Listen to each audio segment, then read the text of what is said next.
From 1970 to 1976, a single team dominated baseball unlike any other. The Cincinnati Reds won 683 games, 4 National League pennants, and back-to-back World Series titles. But they didn't just win. They dismantled opponents with mechanical precision. 4 players in this lineup are now in Cooperstown. They weren't just called the Big Red Machine, they were the perfect baseball team. And I'm about to show you why this exact formula could never exist in today's game. Let's begin.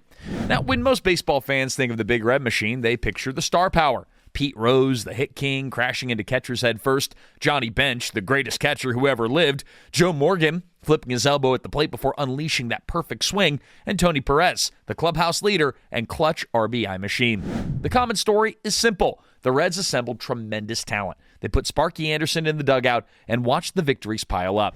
4 MVPs, 3 Rookie of the Years, and 26 All-Star selections just between 1970 and 1976. But what if I told you the real revolution of the Big Red Machine wasn't their star power? What made Cincinnati truly remarkable was a fundamentally different approach to baseball, one that modern teams couldn't replicate even if they wanted to. Now let's start with what actually made the Big Red Machine tick. While everyone remembers the home runs and batting titles, Cincy's true dominance came from something far more basic. They put the ball in play. In 1975, perhaps their finest season, the Reds struck out just 739 times as a team. For comparison, the 2023 Braves, considered an offensive powerhouse, struck out over 1,600 times. That's more than double the Big Red Machine.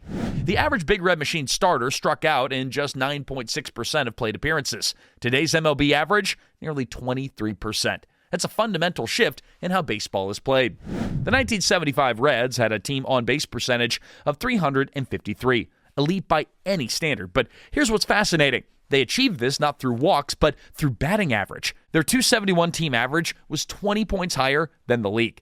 This approach created consistent pressure. With runners always on base and the ball constantly in play, defenses couldn't relax for a moment. The machine was always moving, always threatening. But there's something even more remarkable about these numbers. The Reds, they weren't just contact hitters, they were selective contact hitters. Despite their low strikeout totals, they didn't sacrifice power. The 75 team hit 124 home runs, 5th in the NL, while maintaining that elite contact rate. Now this combination, high contact, good power, and elite base running, it simply doesn't exist in today's game, where the trade-off between contact and power has become really extreme. But there's one element to the Big Red Machine that almost no one talks about, and that might have been their greatest advantage, their defense. Yeah, the 1970s Reds didn't just beat you with their bats, they suffocated opponents with defensive execution that modern analytics couldn't yet quantify. Johnny Bench revolutionized catching by using a one-handed technique that gave him unmatched flexibility and throwing power. Now, Bench's ability to throw out runners from his knees was a skill that he developed that changed how the position was played forever. The Reds' infield defense was equally revolutionary. Joe Morgan, a Hall of Famer, wasn't just an offensive force, he had incredible range at second base. In 1975, he led NL second baseman in fielding percentage while covering more ground than any of his contemporaries. Dave Concepcion at shortstop was so far ahead of his time defensively that modern metrics couldn't fully capture his impact, which may actually affect his Hall of Fame bid. His positioning and ability to throw from any angle made routine what would have been hits against other teams. And what made this defense special wasn't just individual talent, it was how perfectly they worked together. Sparky Anderson positioned his fielders with precision that anticipated today's defensive shifts, but with a crucial difference. His players had the athleticism and baseball IQ to adjust in real time, something even the most sophisticated modern defensive algorithms struggle to replicate. Now here's where things really got interesting. The Big Red Machine wasn't just built on talent, but specifically engineered for its environment in a way that no modern team really could beat. Riverfront Stadium, Cincinnati's home from 1970 to 2002, was one of the first multi-purpose stadiums with artificial turf. Now this wasn't just a surface, it was a weapon that the Reds would exploit perfectly. The artificial turf created faster, more predictable bounces than natural grass. Ground balls would shoot through the infield like they were on a pool table. For most teams, this was a challenge, but for the Reds, an opportunity. The Reds built their roster around this reality. Speed merchants like Morgan, Rose, and even Ken Griffey Sr. could leg out infield hits that would have been routine groundouts on the grass. Their contact-focused approach meant more balls in play, meaning more opportunities to leverage their speed on the fast surface. The Reds didn't just adapt to their stadium, they weaponized it. Modern teams play in increasingly standardized environments. Even with different park dimensions, the playing surfaces and conditions have become remarkably consistent. The ability to build the team specifically for a unique home field advantage has largely disappeared. Now, before we had openers and high-leverage relievers, Sparky Anderson was revolutionizing how pitching staffs were managed. They didn't call him Captain Hook for nothing. Now, while other managers stuck with starters through thick and thin, Anderson was ruthlessly efficient with his bullpen. In 1975, only one Red starter, Gary Nolan, threw for more than 220 innings. For comparison, 17 pitchers across MLB crossed that threshold that year. Now, Anderson pioneered what he called my 5 closers, a revolutionary bullpen approach where he matched relievers to specific situations rather than defined innings. Ross Sarmiento, Will McEnany, Clay Carroll, Pedro Borbon, and Raleigh Eastwick all formed a relief corps that could attack hitters from different angles. Now, this approach wasn't just ahead of its time, it was implemented in a way that modern analytics would never allow. But Sparky didn't make these decisions based on spreadsheets or matchup data. He used observation, instinct, and a deep understanding of his players' mentalities.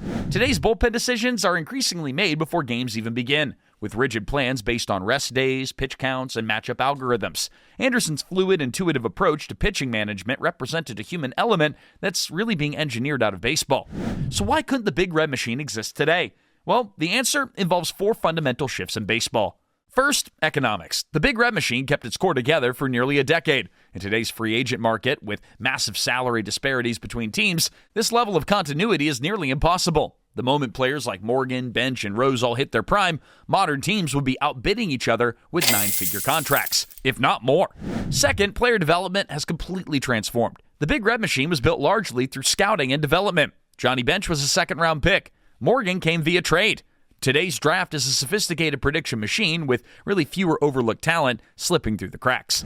Third, the power-contact balance has fundamentally shifted. Modern pitchers throw harder than ever now. The average fastball velocity in 1975 was about 88 miles an hour. Today, it's well over 94. This has forced hitters to make a devil's bargain, sacrifice contact for the power needed to catch up to those pitches. Finally, standardization has eliminated much of baseball's local character.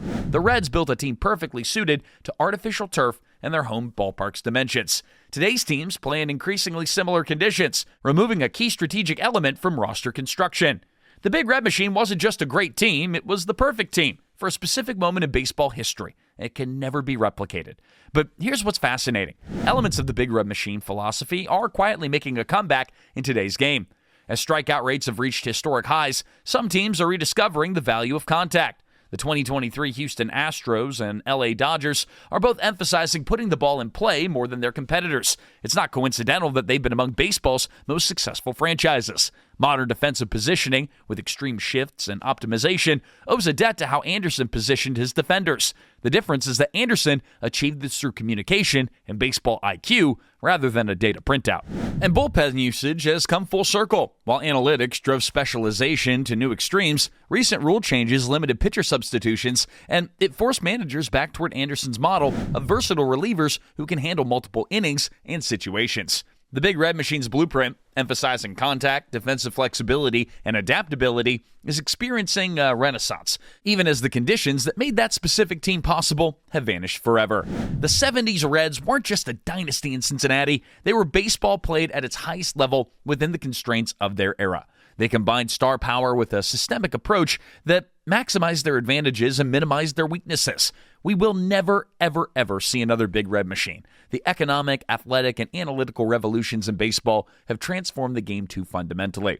But understanding what made them special helps us appreciate not just baseball history, but how the game continues to evolve today.